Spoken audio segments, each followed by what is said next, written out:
Before the age of empires shaped by gunpowder, before the rise of Rome as a world power, and long before Europe or Asia were imagined as connected worlds, there lived a single man whose ambition and ability reshaped history in just 13 years. His name would echo across continents, carried by soldiers, scholars, and kings for centuries to come. He did not inherit a vast empire. He built one with speed, discipline, and an unbreakable belief that the world was meant to be conquered. This is the story of the world before Alexander, and the forces that made his rise possible. In the 4th century before the Common Era, the ancient Greek world was exhausted. For generations, the great city-states of Greece had fought one another in brutal and costly wars. Athens, Sparta, Thebes, and Corinth had all tasted power, and all had paid heavily for it. The long Peloponnesian War between Athens and Sparta had ended decades earlier, but its wounds had never healed. Cities were poor, populations reduced, and trust between Greeks was broken.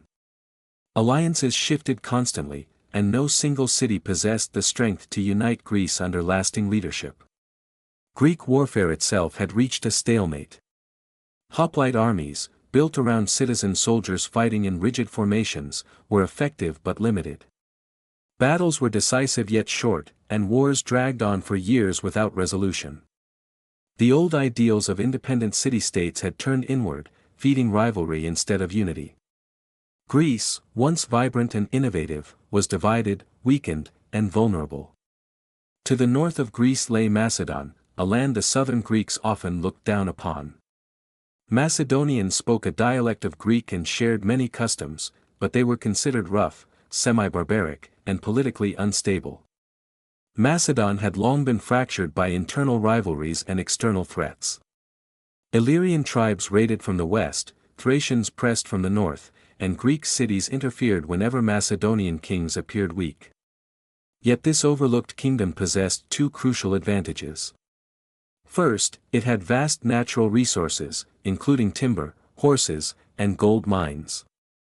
Second, it stood outside the exhausted political systems of southern Greece. Where Athens and Sparta were trapped by tradition, Macedon could adapt. That transformation began with one man. Philip II of Macedon ascended the throne in 359 BCE at a moment of crisis. Enemies surrounded his kingdom, and internal rebellion threatened collapse. Philip was not expected to survive long. Instead, he became one of the greatest reformers in military history.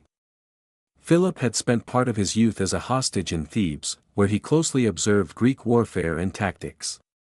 He returned to Macedon with knowledge, patience, and vision. He restructured the Macedonian army from the ground up. At its heart stood a new infantry formation, the Macedonian phalanx, armed with the sarissa, a long spear far longer than any used by Greek hoplites. These tightly packed soldiers formed a wall of spear points that could advance steadily and break enemy lines. But Philip understood that infantry alone could not win wars of conquest. He integrated heavy cavalry, light troops, engineers, and missile units into a single coordinated force. Cavalry, often led by the king himself, became the decisive weapon, striking at the enemy's weakest point once the phalanx had fixed them in place. Command was centralized, discipline enforced, and training constant. This was not a citizen militia. It was a professional army. Philip also reformed the Macedonian state. He secured loyalty through diplomacy, marriages, and strategic rewards. He controlled the nobility by making military service a path to honor and wealth. With gold from the mines of Mount Pangaean, he paid soldiers regularly and bribed enemies when necessary. War and politics became extensions of one another. Within a decade, Macedon had transformed from a fragile kingdom into the most powerful military state in the Greek world. Philip pushed outward, defeating Illyrians and Thracians, securing his borders, and expanding his influence southward. Greek city-states, divided and suspicious of one another, failed to unite against him in time. The decisive moment came in 338 BCE at the Battle of Kyrenia. There, the combined forces of Athens and Thebes faced Philip's army. On the battlefield, Macedonian discipline overwhelmed Greek tradition. The famous sacred band of Thebes was destroyed. Athens was defeated.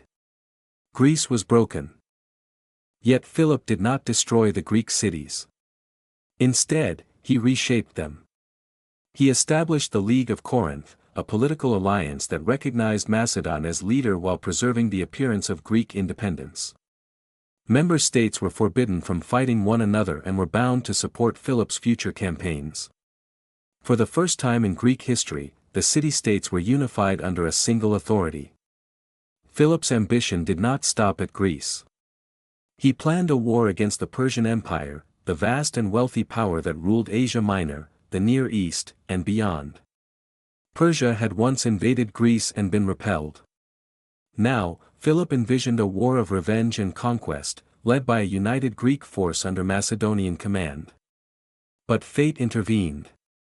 In 336 BCE, during a celebration at the ancient capital of Aegae, Philip II was assassinated by one of his own bodyguards. The motives remained debated, but the result was immediate uncertainty. Macedon had lost its architect. Greece sensed an opportunity to rebel. Persia watched closely, waiting for chaos. The future of the Macedonian Empire now rested on the shoulders of a young man barely 20 years old. He had been trained for command, tested in battle, and shaped by his father's vision. But no one could yet know that this young king would go far beyond Philip's plans, and that the world Philip united would soon be transformed beyond recognition. The young king who inherited this fragile empire had been shaped for this moment from the day he was born. Alexander was born in 356 BCE in the city of Pella, the capital of Macedon, into a court defined by ambition, violence, and constant political maneuvering. His father, Philip II, was a man of relentless energy and calculation, always planning his next campaign or alliance. His mother, Olympias, was equally formidable, deeply religious, fiercely proud of her lineage and utterly convinced that her son was destined for greatness. From an early age, Alexander grew up surrounded by power and danger. The Macedonian court was not a place of safety for children. Assassinations, rivalries, and conspiracies were common. Alexander learned quickly that survival required strength, awareness, and loyalty. These lessons shaped his character long before he ever commanded an army. Philip ensured that his son was trained in the arts of war from childhood. Alexander learned to ride horses, hunt, and fight with weapons at an age when most boys were still learning basic skills. One famous moment from his youth revealed much about his nature. When a powerful but wild horse named Bucephalus was brought before the court, no one could tame it. Alexander noticed that the horse feared its own shadow. He turned it toward the sun, mounted it, and rode it successfully. Philip is said to have told his son that Macedon was too small for him, and that he must seek a greater kingdom. Education was just as important as warfare. Philip arranged for the greatest teacher in the Greek world to instruct his son. Aristotle, the philosopher from Stagira, was brought to Macedon to educate Alexander and a group of noble youths who would later become his generals and companions. Under Aristotle, Alexander studied philosophy, ethics, politics, science, medicine, and literature. He developed a deep love for Homer's Iliad, especially the story of Achilles. Alexander carried a copy of the epic with him throughout his campaigns, seeing himself as a new Achilles seeking eternal glory. This education instilled in Alexander a powerful blend of Greek culture and Macedonian ambition. He learned to admire Greek achievements while believing he was destined to surpass them. Aristotle taught him to observe the world carefully, to value knowledge, and to see himself as a ruler not just of territory, but of people. These ideas would later influence how Alexander governed conquered lands. Alexander was not merely a student. He was tested early in real command. At the age of 16, Philip left him in charge of Macedon while he campaigned elsewhere. During this time, a Thracian tribe rebelled. Alexander responded swiftly, crushing the uprising and founding a city in his own name. 2 years later, he fought alongside his father at the Battle of Kyrenia. Leading the elite companion cavalry, Alexander charged decisively against the sacred band of Thebes, helping to secure victory. It was a clear signal that the prince was not only capable, but dangerous. Despite this success, the relationship between father and son was strained. Philip's multiple marriages, especially his union with a Macedonian noblewoman named Cleopatra, threatened Alexander's position as heir. Olympias feared that Philip might replace her son with a rival claimant. Tensions erupted publicly at a wedding feast when Philip, drunk, insulted Alexander. The confrontation ended with Alexander and his mother leaving the court temporarily. Although they later reconciled with Philip, trust between them was broken. When Philip was assassinated, Alexander moved with stunning speed. He secured the loyalty of the Macedonian army, eliminated potential rivals, and asserted his authority without hesitation. His youth invited challenge, but his decisiveness inspired fear and respect. Within weeks, rebellions in the north were crushed. Tribes that tested him were destroyed or subdued. South in Greece, news of Philip's death sparked rebellion. Thebes, Athens, and other cities believed the Macedonian Empire would collapse without its founder.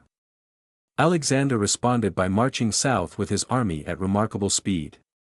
He appeared before rebellious cities before they could organize resistance. Athens submitted. Thebes resisted. The destruction of Thebes was swift and absolute. The city was captured, its buildings destroyed, and its population enslaved or scattered. Only temples and the house of the poet Pindar were spared. The message was unmistakable. Resistance would mean annihilation. Greece was silenced. By the end of this brutal consolidation, Alexander stood unchallenged. He was recognized as leader of the League of Corinth, inheriting his father's authority and his planned war against Persia. Yet Alexander was no mere successor. The combination of his education, ambition, and early experience had created something new. He believed deeply that he was destined not just to rule, but to conquer the known world. The army he commanded was loyal, hardened, and confident. The Greek cities, though resentful, were bound to his cause. Across the Aegean Sea lay the Persian Empire, vast beyond imagination, rich in cities, armies, and centuries of power. Few believed a young king from Macedon could threaten it. Alexander believed otherwise. With Greece subdued and his authority secured, Alexander turned his attention to the goal his father had never lived to fulfill. The invasion of Asia was no longer a distant ambition. It was now a necessity. The Greek cities were restless, the Macedonian nobility needed purpose, and Alexander himself believed that delay would invite rebellion. To rule safely, he would have to move forward, not stand still. In the spring of 334 BCE, Alexander made his move. Leaving a trusted general behind to govern Macedon and maintain order in Greece, he marched east with an army of roughly 40,000 men. It was not the largest force ever assembled, nor even the largest Alexander would command. But it was the most disciplined army in the Mediterranean world, shaped by years of reform, training, and shared experience. As the army approached the narrow strait separating Europe from Asia, Alexander paused. The Hellespont, known today as the Dardanelles, had long symbolized the boundary between the Greek world and the Persian Empire. Centuries earlier, Persian kings had crossed this same water to invade Greece. Now a Greek army crossed in the opposite direction. According to later accounts, Alexander performed symbolic acts upon landing in Asia. He is said to have cast a spear into the soil, declaring the land won by the spear. Whether this exact moment occurred or not, the message was clear. This was not a raid or a defensive campaign. It was a war of conquest. Alexander's first steps in Asia were careful and deliberate. He understood that his position was precarious. The Persian Empire was vast, wealthy, and capable of raising armies far larger than his own. Its strength lay not only in numbers, but in time. If Alexander allowed himself to be contained or delayed, Persia could grind his forces down through attrition and sheer scale. To prevent this, Alexander adopted a strategy of speed and momentum. He would strike before Persian commanders could coordinate, defeat local forces one by one, and deny the empire the chance to bring its full strength against him. Asia Minor, modern-day Turkey, was governed by Persian satraps, regional governors who ruled in the king's name. These men commanded local troops and Greek mercenaries, and they were responsible for stopping Alexander's advance. Yet they were divided by rivalry and uncertainty. None wanted to risk everything on a single decisive battle. Their hesitation would prove costly. Alexander advanced along the coast, ensuring that Persian naval power could not cut his supply lines. The Persian navy was strong, but it depended on ports and cities along the coast. By capturing these cities, Alexander could neutralize Persian sea power without fighting it directly. This strategic insight revealed his ability to think beyond the battlefield. As the Macedonian army moved deeper into Asia Minor, the first real test approached. Persian forces gathered near the Granicus River, determined to block Alexander's path inland. The satraps believed that stopping him early, before he gained local support or momentum, was essential. They chose to fight. The terrain favored the defenders. The riverbanks were steep, and the Persian cavalry positioned themselves to strike as the Macedonians attempted to cross. Many of Alexander's senior commanders advised caution. They urged him to wait, to find a better crossing, or to delay battle until conditions improved. Alexander refused. He understood that hesitation would undermine confidence. He needed to demonstrate from the beginning that he was willing to risk everything. Leadership, in his view, required personal example. He ordered the attack. The crossing of the Granicus was chaotic and violent. Macedonian troops struggled through the river under missile fire, while Persian cavalry charged down upon them. For a moment, the battle hung in the balance. Alexander himself led the charge, riding directly into the heart of the fighting. He was struck, nearly killed, and saved only by the intervention of his companions. When the Macedonian phalanx finally gained footing on the far bank, the battle turned. The disciplined infantry pushed forward, while the companion cavalry struck at the Persian flanks. Greek mercenaries fighting for Persia were surrounded and destroyed. By the end of the day, the Persian defensive line had collapsed. The victory at the Granicus was more than a battlefield success. It shattered the myth of Persian invincibility and sent a clear signal to the cities of Asia Minor. Alexander was not just another invader. He was a force capable of defeating Persia in open battle. In the aftermath, Alexander made a series of calculated decisions. Persian commanders were treated differently depending on their loyalty. Some were executed, others spared. Greek mercenaries who had fought for Persia were punished harshly, a warning to Greeks who might consider supporting the enemy. Greek cities, however, were offered freedom and autonomy under Macedonian protection. Alexander presented himself not as a conqueror of Greeks, but as their liberator. City after city opened its gates. Garrisons fell. Supply lines were secured. Each success strengthened Alexander's position and weakened Persian control. The young king had crossed into Asia and survived his first test.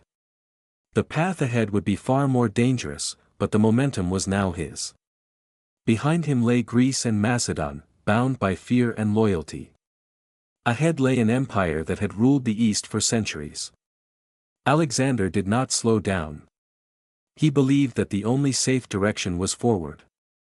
After the victory at the Granicus, Alexander did not pause to celebrate. He understood that every moment mattered. The Persian Empire was wounded, but far from defeated. Somewhere to the east, King Darius of Persia was gathering his strength. Alexander's survival depended on continuing to move faster than his enemies could react. The Macedonian army advanced south through Asia Minor, following the coastline. This route was chosen with care. As long as Persian-controlled ports existed, the Persian navy could threaten Alexander's supply lines and even land forces behind him. By taking the coastal cities one by one, Alexander aimed to strip Persia of its naval advantage without ever needing to fight at sea. Many of these cities were Greek in origin, founded generations earlier along the shores of Asia. Under Persian rule, they had paid tribute and endured garrisons, but they had not forgotten their Greek identity. Alexander approached them not as an enemy, but as a liberator.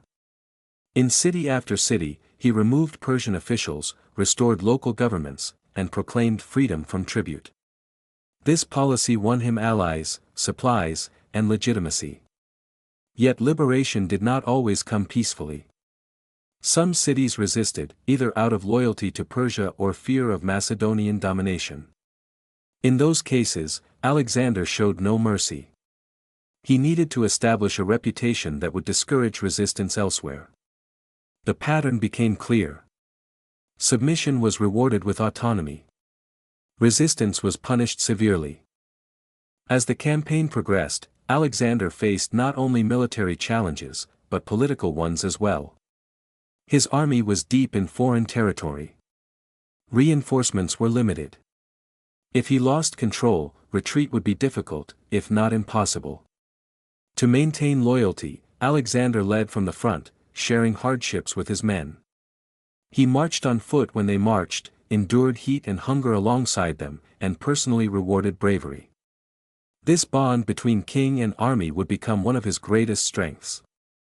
While Alexander advanced along the coast, Persian strategy faltered. The satraps had failed at the Granicus, and their lack of coordination continued. Instead of uniting their forces or forcing Alexander into a prolonged campaign, they allowed him to defeat them piecemeal.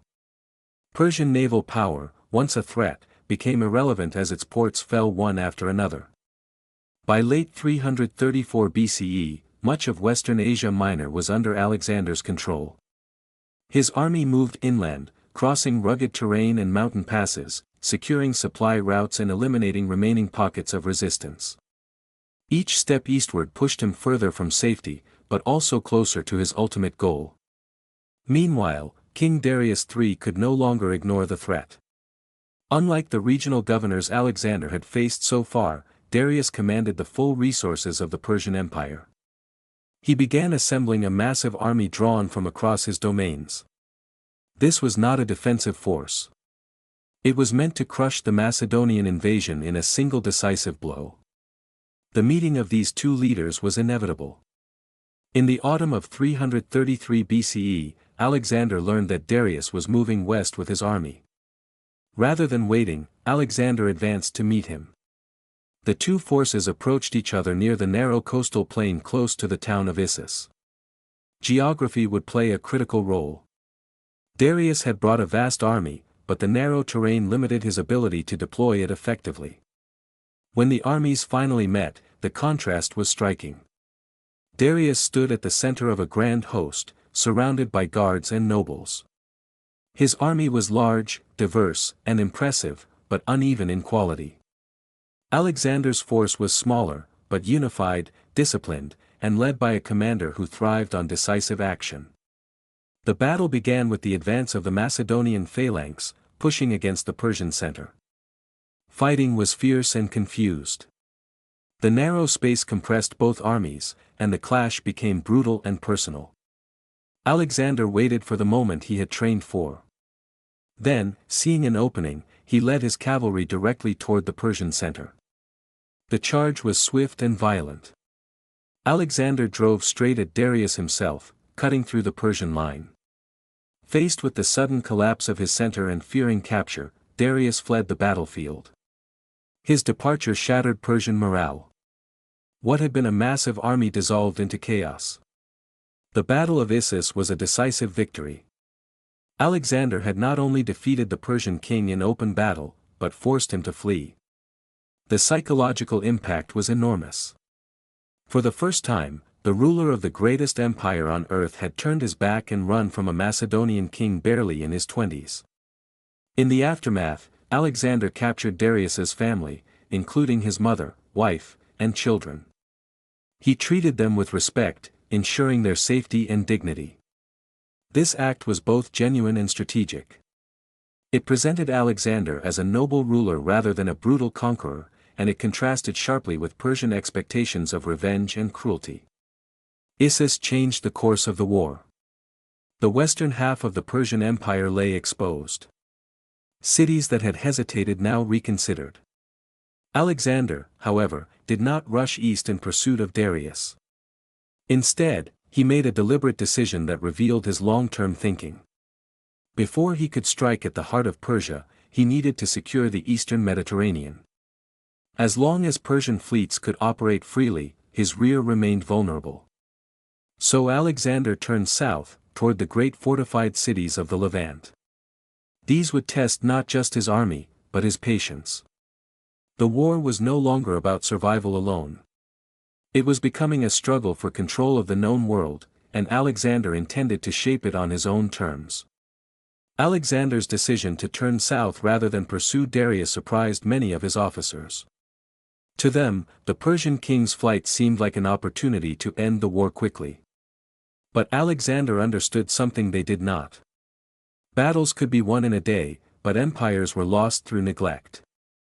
As long as Persia retained control of key coastal strongholds, its navy could still threaten Greece, inspire rebellion, and cut Alexander off from home. The war could not be finished until the sea itself was secured. The march south brought Alexander to the fortified cities of the eastern Mediterranean, places that had long served as anchors of Persian power. Most cities surrendered once they realized resistance was futile. One city, however, chose defiance. Tyre stood on an island just off the coast, protected by massive walls rising directly from the sea. It was wealthy, proud, and confident in its defenses. Tyre refused Alexander entry. The siege of Tyre became one of the most difficult and revealing episodes of Alexander's career. What he expected to take quickly turned into a 7-month struggle against nature, engineering limits, and stubborn resistance. Tyre's walls were too strong to breach from the sea, and Alexander lacked a navy large enough to storm the city directly. Instead of abandoning the attempt, Alexander chose to reshape the environment itself. He ordered the construction of a massive causeway from the mainland to the island, stone by stone, under constant attack. Tyrian defenders launched fire ships, hurled missiles, and attempted to sabotage the work. Progress was slow, and losses mounted. Alexander adapted. He assembled a fleet from captured ports and allied cities. Siege towers were rebuilt higher. Naval assaults coordinated with land attacks. What emerged was a demonstration of patience and relentless determination. The siege was no longer just about Tyre. It was about proving that no obstacle could stop him. When the city finally fell in 332 BCE, the punishment was severe. Thousands were killed or enslaved. Tyre was broken as a symbol of resistance. The message spread quickly across the region. No wall, no sea, and no city could stand forever against Alexander. From Tyre, Alexander moved south toward Egypt.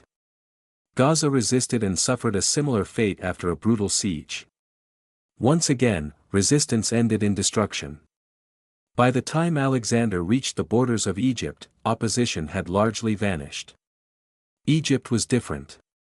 After centuries under Persian rule, Egyptians viewed Alexander not as a conqueror, but as a liberator. Persian administration had been harsh and distant. Alexander entered the land without major fighting.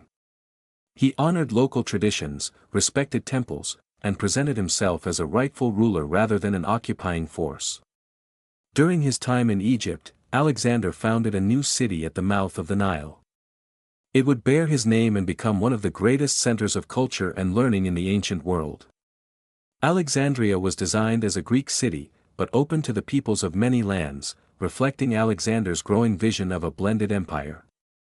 While in Egypt, Alexander undertook a journey that would shape his self-image permanently. He traveled across the desert to consult the oracle at Siwa, a remote shrine dedicated to the god Ammonius. The journey was dangerous, and the questions Alexander carried with him were deeply personal. He sought confirmation of his destiny. The oracle's response was deliberately ambiguous, but Alexander interpreted it as divine affirmation. Whether he believed himself to be a god or simply chosen by the gods, the experience marked a turning point. From this moment onward, Alexander's confidence bordered uncertainty. He no longer saw himself merely as a king or general. He believed his fate was tied to history itself. By the time Alexander left Egypt in 331 BCE, his position was stronger than ever. The eastern Mediterranean coast was secure. Persian naval power had collapsed. His army was seasoned by siege and battle. His reputation had grown to legendary proportions. Stories of his victories traveled faster than his troops. Now, nothing stood between Alexander and the heart of the Persian Empire. Darius, meanwhile, had not been idle. Shaken by defeat but determined to reclaim his authority, he gathered forces from every corner of his realm. He chose open ground far from the narrow passes that had doomed him at Issus. This time, he would fight on terrain of his choosing. The two armies moved toward each other across the plains of Mesopotamia. One carried the weight of tradition and empire. The other carried momentum, discipline, and a commander who believed the world itself was within reach. The coming battle would decide not just the fate of Persia, but the direction of history for centuries to come. The plain where the two armies would meet was wide, flat, and deliberately chosen. Darius wanted space, room to deploy his numbers, his cavalry, and his war chariots. He had learned from his defeat at Issus. No narrow valleys. No confined terrain.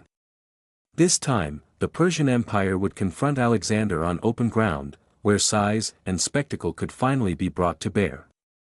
In the autumn of 331 BCE, Alexander's army marched east across the Euphrates and the Tigris, advancing deep into the heart of Persian territory. Scouts soon brought word that Darius was waiting near a village called Gaugamela, not far from the ancient city of Arbela. The Persians had prepared the battlefield carefully. The ground had been leveled to allow chariots with scythes attached to their wheels to move freely. Darius was confident. He believed this would be the place where Alexander's advance ended.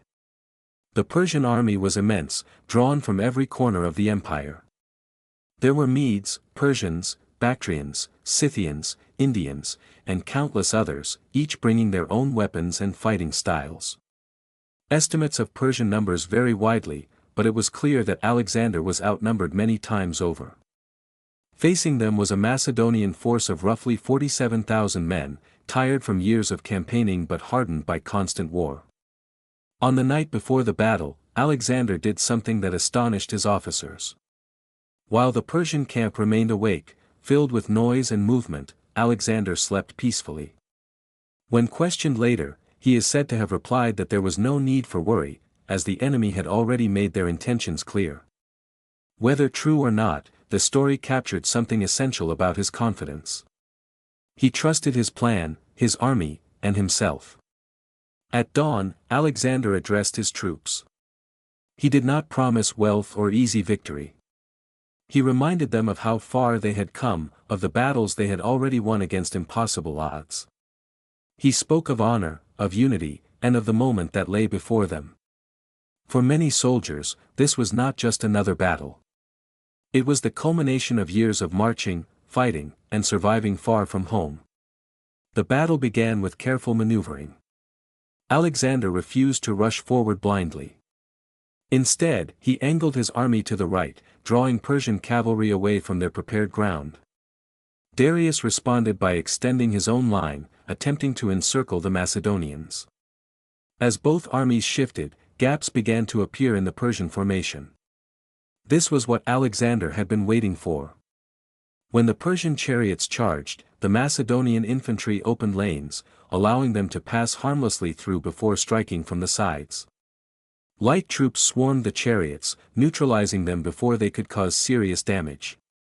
The terrifying weapons that Darius had relied upon failed to break the Macedonian line. Then Alexander struck. At the moment the Persian center thinned, Alexander led the companion cavalry in a concentrated charge, driving directly toward Darius's position. The attack was precise and overwhelming. Persian units near the center began to falter. Once again, Darius saw his position threatened. Once again, he turned and fled. With the Persian king gone, the battle unraveled. Fighting continued fiercely on parts of the field, especially where Macedonian troops were hard-pressed, but the outcome was decided. By the end of the day, the Persian army had collapsed. Gaugamela was not just a victory. It was the destruction of imperial authority. The road to the great cities of the Persian heartland now lay open. Alexander entered Babylon as a conqueror welcomed like a king. The city opened its gates. Its priests honored him. He preserved its traditions and respected its temples. From Babylon, he marched to Susa, one of the empire's great administrative capitals, where immense treasuries fell into his hands. Gold and silver beyond imagination now funded his growing empire. The symbolic climax came at Persepolis, the ceremonial capital of Persia. There, amid palaces and reliefs celebrating centuries of Persian power, Alexander stood as the undisputed master of Asia. The burning of Persepolis followed, whether as an act of revenge, drunken impulse, or calculated symbolism. However it occurred, it marked the end of the Achaemenid Empire as a ruling force. Yet even now, Alexander did not consider the war finished. Darius was still alive, fleeing eastward. As long as the Persian king lived, resistance could still rally around him. Alexander pursued relentlessly, determined to eliminate any remaining challenge to his authority. The chase ended not with a battle, but with betrayal. Darius was captured and killed by his own men, abandoned by those who once served him. When Alexander found the body of his rival, he is said to have covered it with his cloak and ensured it was buried with royal honors. With Darius's death, Alexander claimed the title of King of Asia. But conquest brought new problems. Alexander was no longer just a foreign invader. He was now ruler of a vast, diverse empire stretching from the Aegean to the heart of Persia. Governing it would require more than military brilliance. It would demand adaptation, compromise, and endurance.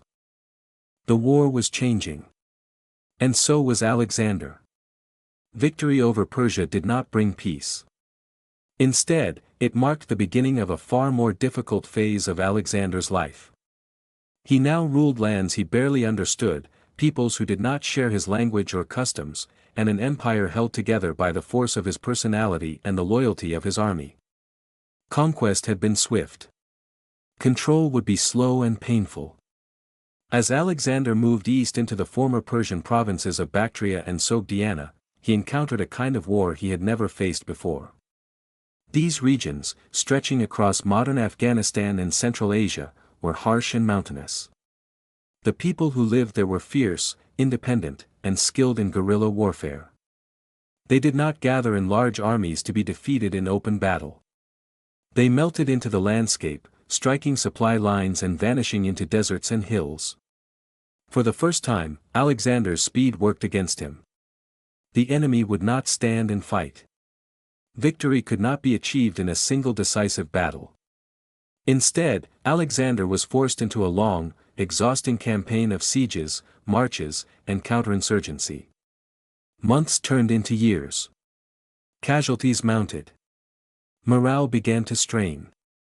During this period, Alexander's leadership style changed. He became harsher, more suspicious, and more isolated. Conspiracies real and imagined haunted him. Several close companions were executed after accusations of treason, including men who had grown up alongside him. Each execution widened the distance between Alexander and his army. At the same time, Alexander began to adopt Persian customs more openly. He wore elements of Persian dress, used Persian court rituals, and encouraged intermarriage between Macedonians and local elites. He believed this cultural fusion was necessary to govern his empire. Many of his Macedonian soldiers saw it as betrayal. They had followed him as a king of Macedon and Greece, not as a Persian monarch. One marriage symbolized this shift. Alexander married Roxana, a noblewoman from Bactria. The union was both personal and political, tying him to the region he struggled to control. Yet even this gesture failed to bring lasting peace. Resistance continued, and the campaign dragged on. By 327 BCE, after years of fighting in the east, Alexander turned his gaze further still. Beyond the mountains lay India, a land known to the Greeks through rumor and legend. It was said to be rich, fertile, and guarded by powerful kings and war elephants. To Alexander, it represented the edge of the known world. To stop now would mean accepting limits, something he had never done. The invasion of India pushed the Macedonian army beyond anything they had experienced. The climate was brutal. Monsoon rains soaked armor and rotted supplies. Rivers flooded without warning. Diseases spread. Yet Alexander pressed on. The greatest challenge came at the Hydaspes River, where King Porus awaited with an army that included war elephants. These massive animals terrified the Macedonian troops. No training could fully prepare them for such a sight. Alexander responded with patience and deception, crossing the river upstream under cover of darkness and storm. The battle that followed was fierce and costly. The elephants caused chaos, but Macedonian discipline held. Porus fought bravely, refusing to surrender even after being wounded. When the battle ended, Alexander did something unexpected. He spared Porus and restored him as a local ruler, impressed by his courage. It was a moment that revealed both Alexander's respect for strength and his need for capable allies. Despite victory, the campaign had reached its breaking point. When Alexander pushed eastward toward the Ganges, his army refused to continue. Years of war, endless marching, and the realization that there was always more land ahead finally broke their resolve. For the first time in his life, Alexander was forced to turn back. The return was worse than the advance. Marching through the Gedrosian desert, thousands died from thirst, heat, and exhaustion. Supplies failed. Discipline collapsed. Alexander himself suffered alongside his men, refusing special treatment, but the losses were catastrophic. When the survivors finally reached the western parts of the empire, they were shadows of the force that had crossed into Asia years earlier. Alexander returned to Babylon, planning reforms and new campaigns. But his health was failing. In 323 BCE, after a brief illness, Alexander died. He was only 32 years old. No clear successor was named. Almost immediately, his generals turned on one another, carving the empire into pieces. Yet Alexander's legacy endured. Greek language and culture spread across Asia. Cities he founded became centers of learning and trade. East and West were permanently connected. Alexander had conquered the world not by ruling it forever, but by changing it irreversibly. In the months before his death, Alexander remained restless. Conquest had not satisfied him, and loss had not slowed his mind. From Babylon, he worked relentlessly, issuing orders, reviewing plans, and dreaming of future campaigns. He spoke of Arabia, of the western Mediterranean, even of turning back toward the lands he had already conquered to strengthen control. To his closest officers, it seemed that Alexander could imagine no life without movement and ambition. Yet the signs of strain were unmistakable. Years of wounds, exhaustion, and relentless pressure had taken their toll. Alexander had been injured many times in battle. He had endured extreme climates, starvation marches, and sleepless nights. His body bore the cost of an empire built too quickly for any one man to carry. In early June of 323 BCE, after attending a banquet in Babylon, Alexander fell ill. Ancient sources describe a fever that worsened over several days. He continued to give orders, but his strength faded. Rumors spread through the army that he had been poisoned, though no clear evidence ever emerged. More likely, his body simply failed after years of abuse. As Alexander lay dying, his generals gathered around him, desperate for direction. When asked to whom he left his empire, later tradition records that he replied, "To the strongest." Whether he actually spoke these words is uncertain, but they captured the reality of the moment. There was no clear heir. His only son had not yet been born. The empire he had forged now depended on the ambitions of men who had followed him for years and learned his methods well. Alexander died in Babylon at the age of 32. The reaction among his soldiers was immediate and overwhelming. Veterans who had marched with him from Macedonia to India wept openly. Many could not believe that the man who had survived so many battles and dangers was gone. His body was displayed so the army could see that he was truly dead. Almost at once, the unity Alexander had enforced through force of personality began to crack. His generals, later known as the Diadochi, argued over succession and territory. What followed were decades of war that shattered the empire into competing kingdoms. Egypt fell to Ptolemy. Asia went to Seleucus. Macedonia and Greece changed hands repeatedly. None of these men could recreate Alexander's authority. Yet while his empire did not survive intact, his impact did. Alexander's conquests reshaped the ancient world. Greek language became the common tongue from the Mediterranean to Central Asia. Trade routes expanded. Ideas, art, science, and religion flowed across borders that had once separated civilizations.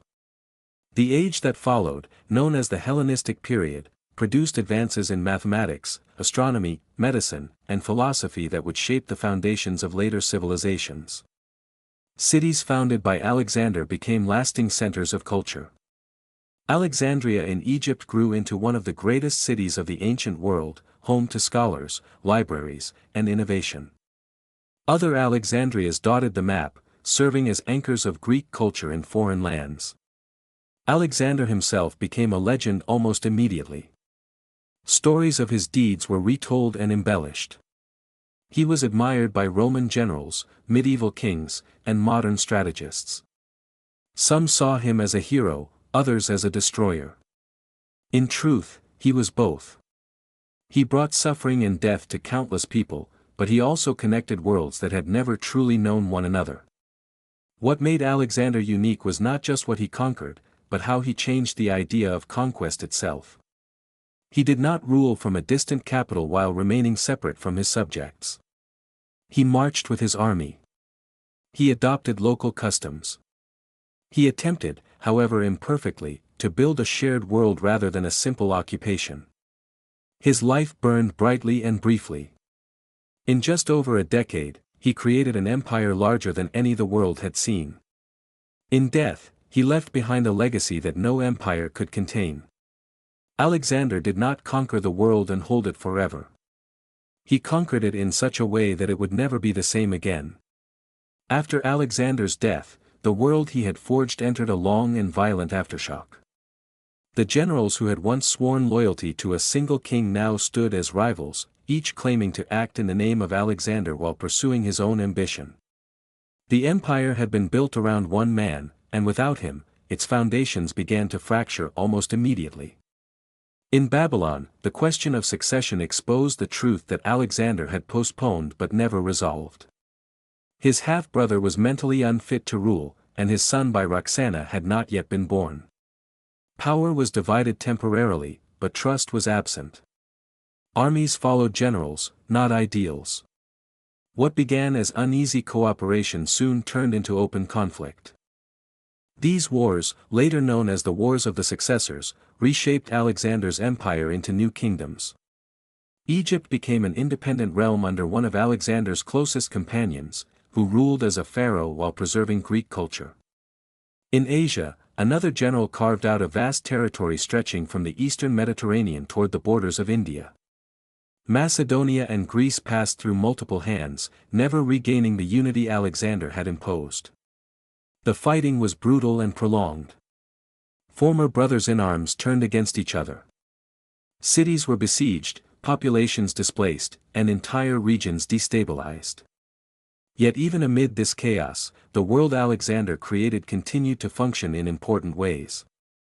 Roads, cities, and administrative systems remained in place. Greek became the language of power, trade, and learning across much of the known world. This period, known as the Hellenistic Age, was not defined by a single ruler, but by the blending of cultures. Greek ideas met Egyptian religion, Persian administration, and Eastern traditions. New forms of art emerged. Philosophy evolved. Science advanced. Knowledge moved more freely than ever before.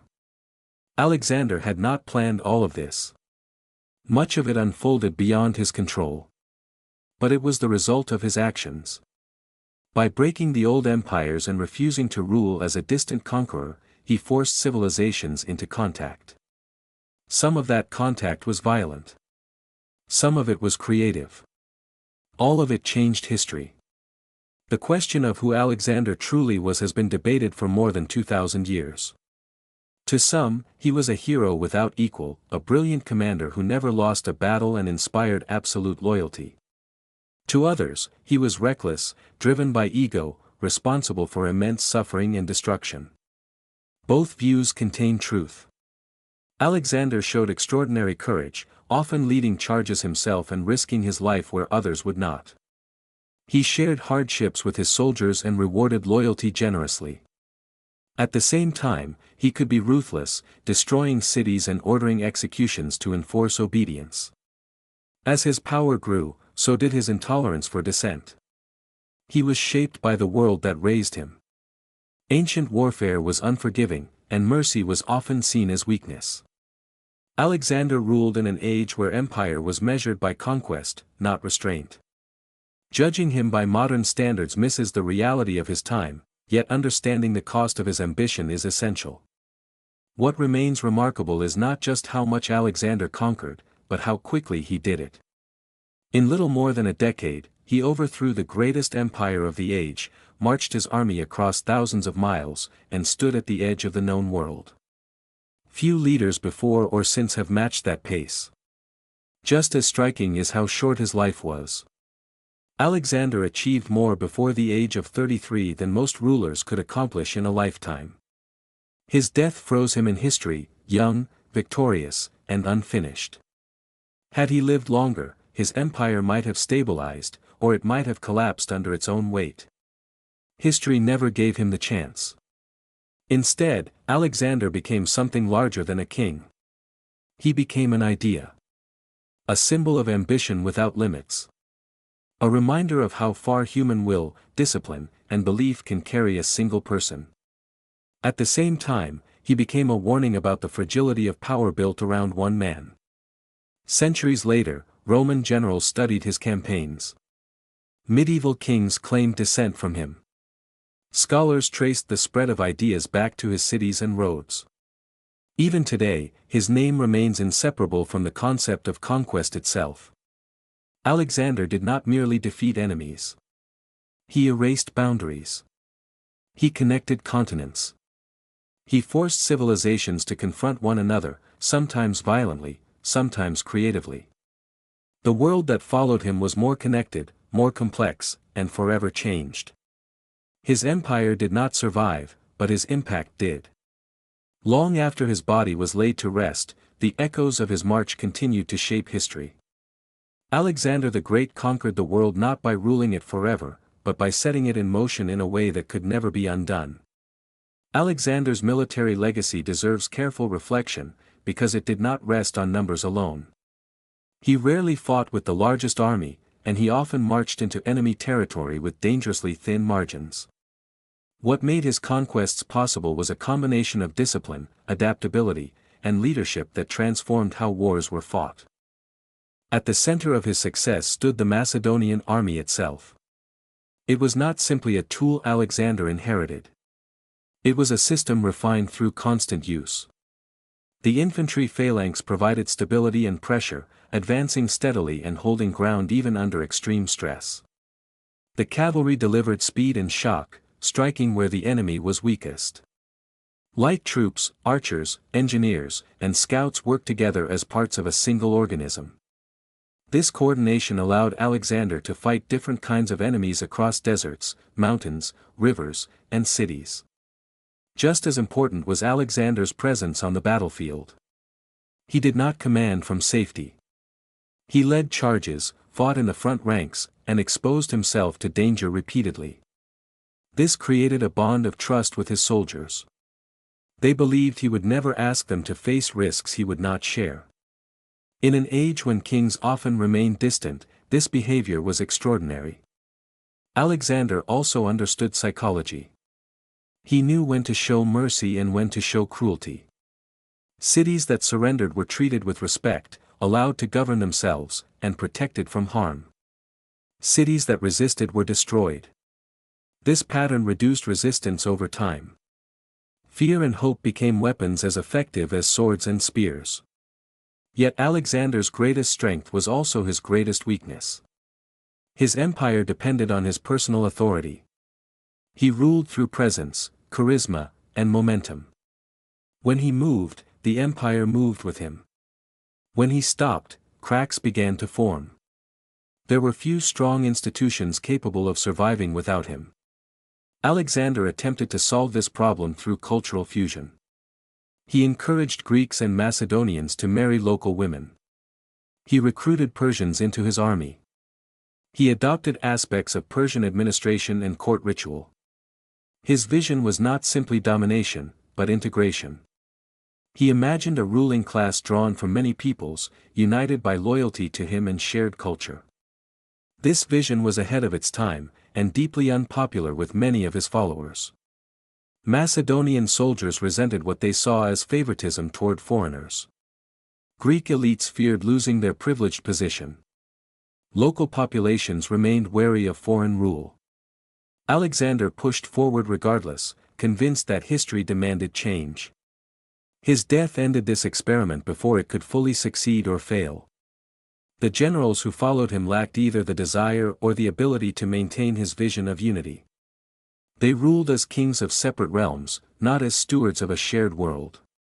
Cultural exchange continued, but political unity vanished. Still, the consequences of Alexander's campaigns could not be undone. Greek language became the medium of administration and scholarship across much of the Eastern Mediterranean and Near East. Trade networks expanded dramatically, linking regions that had once been isolated. Artistic styles blended, producing new forms that reflected multiple traditions. Ideas moved more freely than ever before. Even religion was affected. Greek philosophy encountered Eastern belief systems. Local gods were identified with Greek deities. New religious movements emerged from this exchange. The world became more interconnected, more complex, and more dynamic. In this sense, Alexander's greatest achievement was not conquest, but connection. He forced civilizations to engage with one another, sometimes violently, sometimes peacefully, but always permanently. The boundaries he crossed could never fully be restored. His story also serves as a reminder of the cost of ambition. Entire cities were destroyed. Countless lives were lost. Cultures were disrupted and reshaped under foreign rule. Alexander's greatness came at a terrible price, paid by both victors and defeated alike. History remembers him because of the scale and speed of his achievements, but also because of the questions he leaves behind.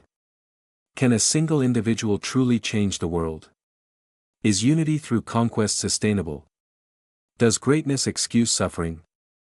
Alexander's life does not answer these questions.